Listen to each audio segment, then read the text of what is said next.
ನನಗೆ ಆತಂಕ ಆಗ್ತಿದೆ ಅಮ್ಮ. ಸುಸೂತ್ರವಾಗಿ ಆಗೋ ತನಕ ಆದಿತ್ಯನೇ ಅಗಸ್ತ್ಯ ಅನ್ನೋದು ಯಾರಿಗೂ ಗೊತ್ತಾಗ್ಬಾರ್ದು. ಅಷ್ಟಾದ್ರೆ ಸಾಕು.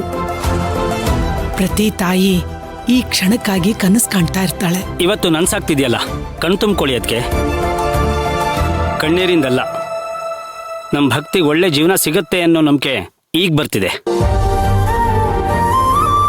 ಶಾಸ್ತ್ರಿಗಳೇ, ಅಪ್ಪಣೆ ಕೊಟ್ರೆ ಆ ತಾಯಿನೇ ಒಪ್ಕೊಂಡ್ಮೇಲೆ ಇನ್ ನಮ್ದೇನು ನಡೀಲಿ.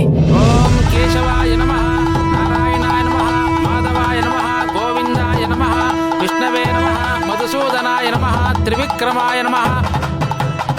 ಓಂ ಗಣಾನಾಥ ಗಣಪತಿ ಸಂಭವಾಮಿ.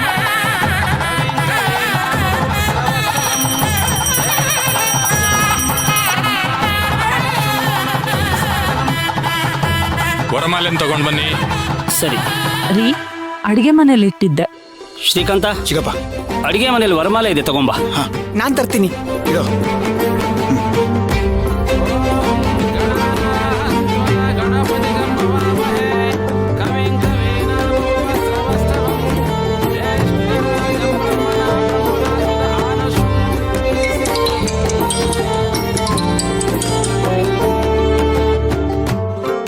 ಪ್ರಭು ಹೇಳು. ಶ್ರೀಕಾಂತ್, ನೀನ್ ಆದಿತ್ಯ ಅನ್ನೋರ್ ಬಗ್ಗೆ ಹೇಳಿದ್ಯಲ್ಲ, ಅದ್ರ ಬಗ್ಗೆ ಮಾತಾಡ್ಬೇಕಿತ್ ಕಣೋ. ಏನೋ ವಿಷಯ? ನೀನ್ ಹೇಳಿದ ಆದಿತ್ಯ ಅನ್ನೋರು ಇಲ್ಲಿ ಯಾರೂ ಇಲ್ಲ. ಆದ್ರೆ ನೀನ್ ಕೊಟ್ಟಿರೋ ಇನ್ಫಾರ್ಮೇಶನ್ಗೆ ಕರೆಕ್ಟ್ ಆಗಿ ಮ್ಯಾಚ್ ಆಗೋರು ಇದೇ ಅಡ್ರೆಸ್ ಅಲ್ಲಿ ಇದೇ ಕಂಪ್ನಿಲಿ ಇದಾರ್ ಕಣೋ. ಅವ್ರ ಡೀಟೇಲ್ಸ್ನ ವಾಟ್ಸಪ್ ಮಾಡಿದೀನಿ, ನೋಡ್ಕೋ. ಹೌದಾ?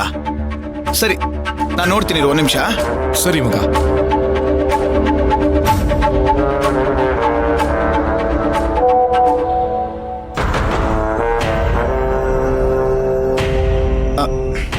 ಅದು ನೆಟ್ವರ್ಕ್ ಇಲ್ಲ, ಡೌನ್ಲೋಡ್ ಆಗ್ತದೆ. ಅದು ಅಲ್ದೆ ಅವರು ನಿಮ್ಮೂರೇಂತೆ ಕಣೋ, ಅರ್ಶಿನ್ ಕಟ್ಟೆ.